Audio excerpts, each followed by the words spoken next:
কাজের প্রতি শক্ত থাকতে হবে। একটা হাদিস মনে রাখতে হবে, 2588 নম্বর হাদিস, আপনাকে মারা হোক, আপনাকে গালি দেওয়া হোক, আপনার উপর অত্যাচার করা হোক, আপনার বদনাম ছড়ানো হোক, যাই হোক না কেন, আপনি একটি হাদিস মনে করবেন, 2588 নম্বর হাদিস, সহিহ মুসলিম, মান তাওয়াদা লিল্লাহ রাফাআহু।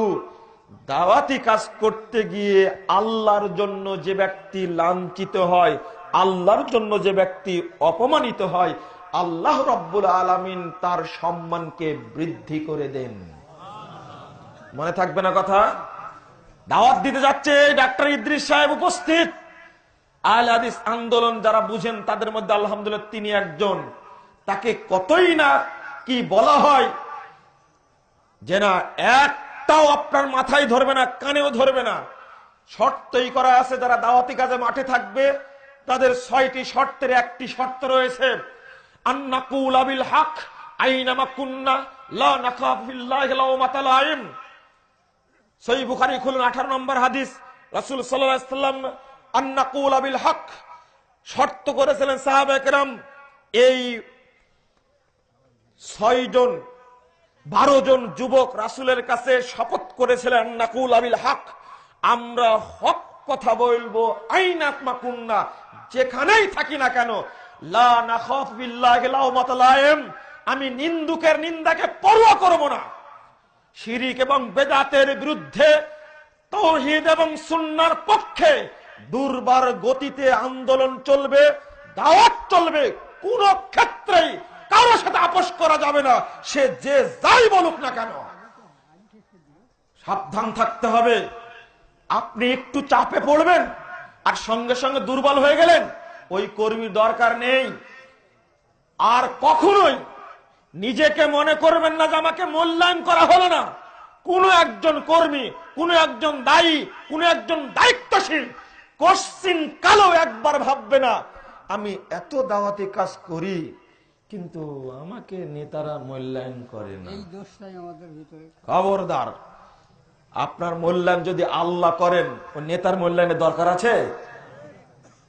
কোনো প্রয়োজন নাই। লক্ষ্য থাকবে দাওয়াত, পথ থাকবে রাসূলের পথ, সাহাবায়ে কেরামের পথ, সিরাতে মুস্তাকিম। লক্ষ্য থাকবে দাওয়াত, এই দাওয়াত দিয়ে যাবেন, মূল্যায়ন আল্লাহ করবেন। হাদিস শোনাই দিলাম না, যে ব্যক্তি দাওয়াতি কাজ করতে গিয়ে লাঞ্ছিত হবে, অপমানিত হবে, আল্লাহর জন্য গালি দিবে, কেউ কুচ্ছা রটনা করবে, কি করবে?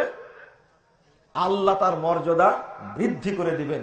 এবার একটা প্রশ্নের উত্তর দিন, পৃথিবীতে দাওয়াতি কাজ করতে গিয়ে সবচেয়ে অপমানিত যে ব্যক্তি হয়েছেন তার নাম কি? পৃথিবীতে সবচেয়ে শ্রেষ্ঠ ব্যক্তি, মর্যাদাবান ব্যক্তির নাম কি? কিন্তু প্রশ্নের উত্তরটা আপনার কাছে আছে, তাহলে আপনার এত ভয় কেন? যে না, মনে রাখবেন দাওয়াতি কাজ করতে গিয়ে আপনাকে মেরে ফেলে দিল, এটাও হলো বিজয়ের লক্ষণ। বলুন আলহামদুলিল্লাহ। প্রমাণ বিজয় হয়নি। খুবাইব রাদিয়াল্লাহু আনহুকে যখন মারা হচ্ছে তখন তিনি আবেদন করলেন, দাও সাল্লি রাকাতাইন, দাও সাল্লি রাকাতাইন, আমাকে ছেড়ে দাও, 2 রাকাত সালাত আদায় করে নি। তিনি বলেছেন, লাজিত্তু ইযা লাম তাহসিবু মা বি মা সাজাউন, বলছেন যদি তোমরা ধারণা না করতে যে খুবাইব কাপুরুষ, ভয় করছে, এই জন্য মরার জন্য, মরতে ভয় পাওয়ার করে সেজদা দীর্ঘ করছে, এই জন্য আমি দীর্ঘ করলাম না, কারণ আমি তাড়াতাড়ি সেজদা করে নিয়েছি, তোমরা যেন মনে না করো যে সেজদা দীর্ঘ করার অর্থই হচ্ছে খুবাইব মরতে ভয় পায়।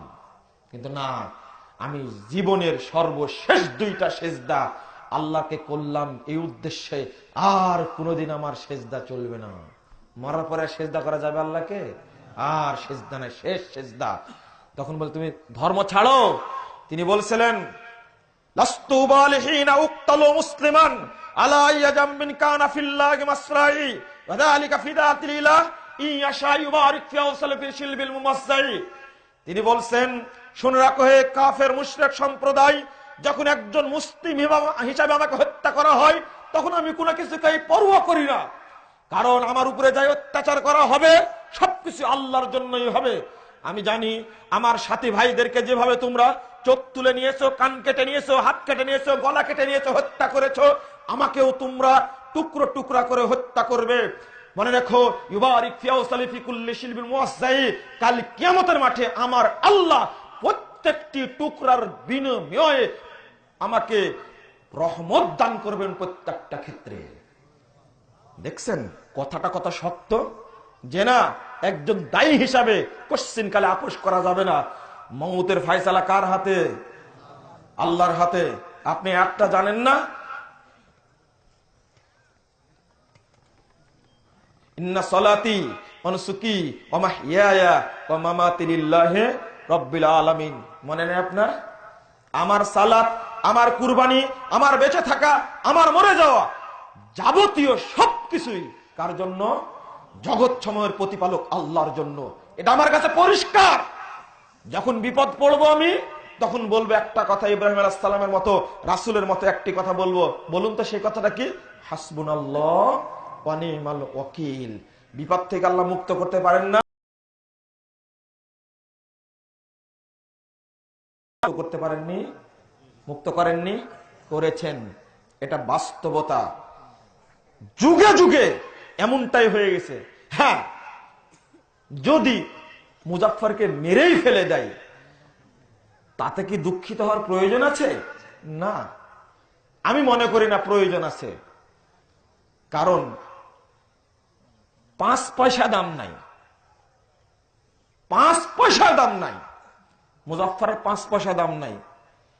ইতিপূর্বে যারা গেছেন তাদেরকে মূল্য দিতে পারবো আমরা?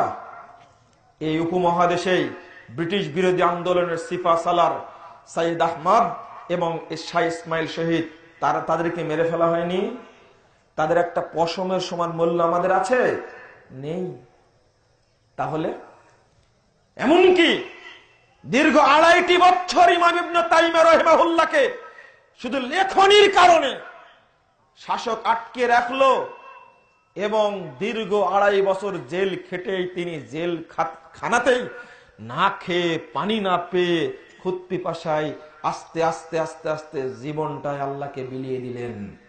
বের হতে পারেননি। তাতে দাওয়াতের ক্ষতি হয়েছে? না। আল্লাহ যদি দাওয়াত কবুল করেন, মৃত্যুর মধ্যেই ফয়সালা আছে।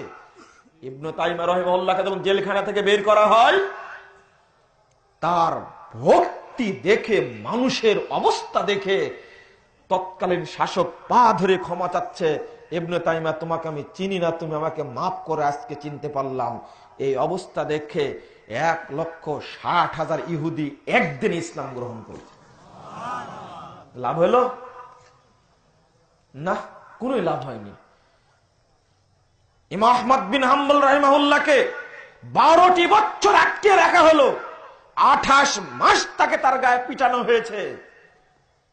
12 বছর পরে আল্লাহ যেভাবে বরকত দিতে চান আর কেউ পারে না। 12 বছর পরে কি হলো? ইমাম আহমদ বিন হাম্বল রাহিমাহুল্লাহ যখন ছেড়ে দেওয়া হলো জেলখানা থেকে, তখন ইমাম বুখারী তার ছাত্র, ইমাম মুসলিম তার ছাত্র, আবু দাউদ তার ছাত্র, 10 লক্ষ হাদিস বক্ষে রক্ষিত ছিল। তাদের সামনে পৃথিবীর সর্বশ্রেষ্ঠ মুহাদ্দিসের সামনে হাদিসগুলো পেশ করে দিলেন। বরকত আল্লাহ নাজিল করেননি? দাওয়াতি কাজ হবে আপোষহীন, সর্বত্র চলবে দাওয়াতি কার্যক্রম, শিরিক এবং বেদাতের বিরুদ্ধে।